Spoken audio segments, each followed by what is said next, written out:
നമ്മൾ എന്തെങ്കിലുമൊക്കെ ഒരു സാധനം ഉണ്ടാക്കി കഴിഞ്ഞാൽ നമുക്ക് ഏറ്റവും പ്രിയപ്പെട്ട ഒരാൾക്ക് അത് കൊടുക്കൂലേ?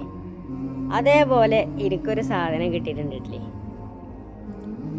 ഇത് തരുമ്പോൾ അദ്ദേഹം പറഞ്ഞേ ഇത് ഉണ്ടാക്കിയിട്ട് ആദ്യം തരുന്നത് നിങ്ങൾക്കാണ്. അപ്പോൾ ഇതെന്താണെന്ന് നമുക്കൊന്ന് നോക്കാം. വെള്ളം കുടിക്കണ ഒരു ബോട്ടിലാണ്. അദ്ദേഹത്തിൻ്റെ കമ്പനിയുടെ പേര് വെച്ചിട്ട് ഉണ്ടാക്കിയ വെള്ളം കുടിക്കണ ഒരു ഫ്ലാസ്ക്കാണ് കേട്ടോ. അപ്പോൾ ഇത് അദ്ദേഹത്തിൻ്റെ കമ്പനിക്ക് വേണ്ടിയിട്ട് അദ്ദേഹം ഉണ്ടാക്കിയതാണ്. ഇത് ഉണ്ടാക്കിയിട്ട് ആദ്യം ഷാഫിസ്താദ് എങ്ങനെയൊക്കെ തരുന്നതെന്ന് അദ്ദേഹം പറഞ്ഞു. ഇതൊക്കെ ഒരു സന്തോഷമാണ്. ഇതൊക്കെ ഇവിടെ നിലനിൽക്കും. ഏത്?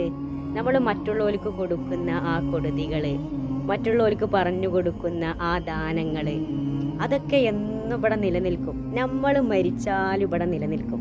അതാണ് അത്ഭുതം. അത് നല്ലൊരു വാക്ക് പോലെയാണ്. ഏത്? മറ്റുള്ളവർക്ക് കൊടുക്കുന്ന ആ കൊടുതികൾ, മറ്റുള്ളവർക്ക് കൊടുക്കുന്ന ആ സന്തോഷങ്ങൾ, അതൊക്കെ നല്ല വാക്ക് പോലെയാണ്. നല്ല വാക്കോ അത് മനോഹരമായ ഒരു വൃക്ഷം വളരുന്നത് പോലെയാണെന്ന് അള്ളാഹ് പറഞ്ഞത്. കശജറത്തിൻ തൊയ്യബത്തിൻ അസ്ലുഹാ സാബിത്തുൻ വഫറുഹാ ഫിസ്സമാ. അതിൻ്റെ തായ്വേര് ഭൂമിയിലേക്ക് ആണ്ടുപോകും. വഫറുഹാ ഫിസ്സമാ. അതിൻ്റെ ശാഖകളും ഉപശാഖകളും ആകാശത്തിൻ്റെ വർണ്ണരാശിയിൽ പോയി വിരിയുകയും ചെയ്യും. അത് എന്നും ജനങ്ങൾക്ക് ഉപകാരമായ ഒരു വൃക്ഷമായി ഇവിടെ ഇങ്ങനെ നിലനിൽക്കും. ഏത്?